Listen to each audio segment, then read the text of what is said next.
Excuse me din. Tanahon ta ko ba if pwede ka ma-interview god about sa Inject 7 lang namo. Kasi libre ka.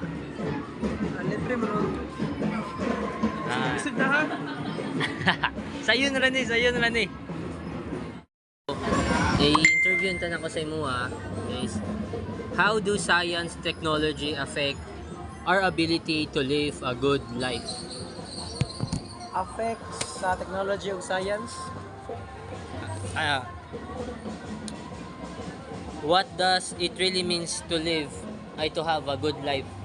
Ay, good life. Kasi Para di mo s- tingog boy. Para sa kuha kay ang para makabulot ang to live have a good life is para sa kuha kay means living with purpose, just like kanang happiness, kindness, etc. So in life or to achieve that have a good life is it is not about how wealthy you are or it is not about success or unsa man ka kwartahan man ka, bali magbase ta sa kung unsa ka kahit kanang butan ka or just like meron ka mabuting puso sa isig ka tao, kay dira na to makita kung unsa jud ang kanang kahapsay sa imong kinabuhi, just like an ethics. So in our previous topic we're tackled about ethics, so it is to do right or wrong. So dira na to makita kung naba kay ethics, so dira to magbase kung unsa jud ka kanang ka tawag kanang mabasin nimo dira kung anyag ba or peaceful ba ang imong life to do that, especially kanang to have a good relationship with your parents or kanang mga imong kaamigo, wala kay kaaway. So dira nimo makita kung unsa ang kinabuhi nga peaceful. So mao lang nakuha. Galing.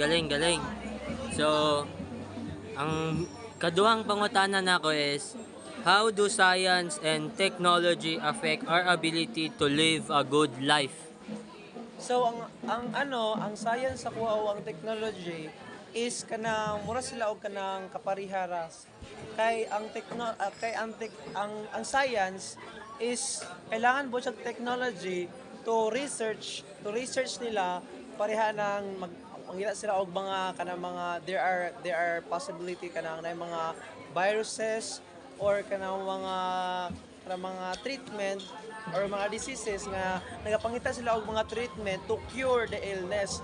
So sa kuha is kanang mura sila kanang kapareha yun sila. Then ang technology gud sa kuha is kanang naga-help sa tuwa para sa tuwa sa new generation karon. So nagatabang sa tuwa to make easier to communicate, especially when we are not when our friends or kanang not here. So we use kanang technology or anong mga cellphone or gadgets to communicate them through smartphones or kanang mga technology. So mao na ang makatabang sa tuwa. And also when we are have an illness, so we're easily to use technology to research kung unsa tong mga treatment kapareha ng kanang sakitan ng ulo or kanang mga symptoms nga nanaday kay mga sakit niya na or kanang mga cancer. So we are using so maka-easily ta og kanang mag-use ng technology.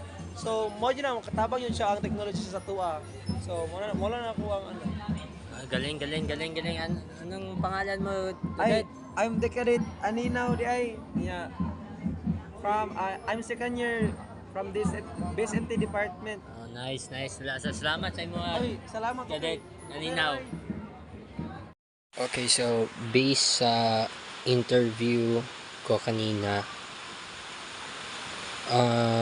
what I have learned is pare-pareho kami ng mga answer, which is yung akin din, pareho din, na having a good life is you need to have a purpose in life, a good relationship with friends or your family or your loved ones. for me as well, because for me the essential of having good life is you need to have a purpose of life, you need to have a dream, you need to have a goal, you need to have good relationships, you need to have good health, also wealth. So yeah, so that's what I've learned, that it's having a good life's perspective is not only I can think about it, but also some of the people have the same mindset uh, as on what is my good life, what is good life for me.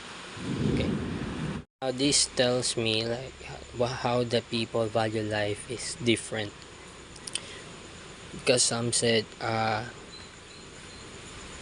do said having a good life you need a lot of money, having a good life you need this, you need that, you need cars, you need, like, having a good life is like having your desires. But for me, having a good life, as I said, you need to have a purpose in life, you need to have your dream, your goal, having great health, having great wealth, also having good relationship within families and friends and loved ones and etc. So yeah,